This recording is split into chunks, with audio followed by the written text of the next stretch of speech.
سنن نسائی کی روایت ہے، حضرت ابو درداء رضی اللہ عنہ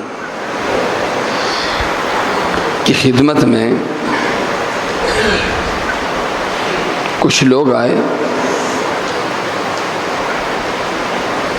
اور بتایا کہ فلاں شخص ہے،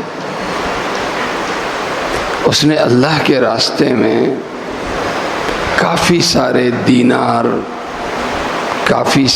دیناروں کی وصیت کی کہ میرے مرنے کے بعد یہ بہت سارے دینار اللہ کے راستے میں خرچ کر دینا۔ تو گویا لوگ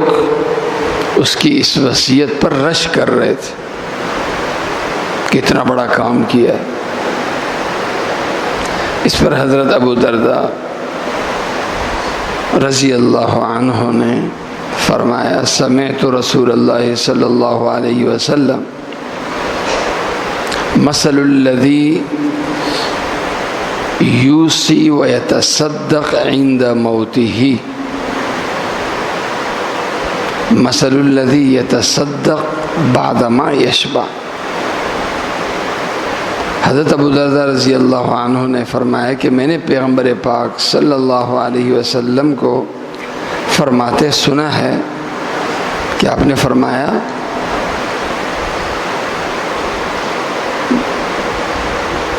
مرتے وقت مال کی وصیت کرنا ایسا ہے جیسے بچا ہوا کھانا پیٹ بھرنے کے بعد صدقہ کرنا۔ کھانا کھا لیا، پیٹ بھر گیا، کھانا بچ گیا، تو اس بچے ہوئے کھانے کو صدقہ کرنا جیسے ہے، ایسے ہی مرنے کے بعد وصیت کرنا ہے کہ ٹھیک ہے، اس میں بھی ثواب ہے کہ بچا ہوا کم سے کم ضائع نہیں کی، بلکہ کسی کے چلو کام آ جائے، لیکن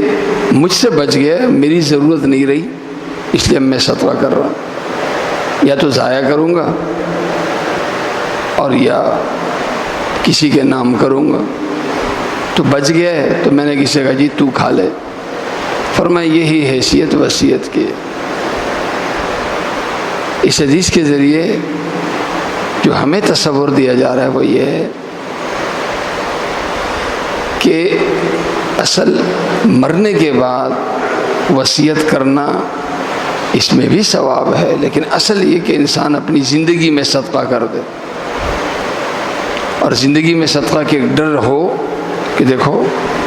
میرا اتنا مال اس صدقہ کرنے سے کم ہو جائے گا، یہ ڈر بھی ہے، لیکن ساتھ ساتھ یہ یقین ہے کہ جو میں خرچ کروں گا اس کا کئی گنا 100 گنا بڑھا کے اللہ مجھے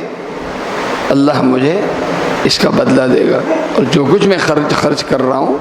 یہ ضائع نہیں جا رہا، بلکہ یہ میری آخرت کا ذخیرہ بن رہا ہے۔ اس یقین بھی ہو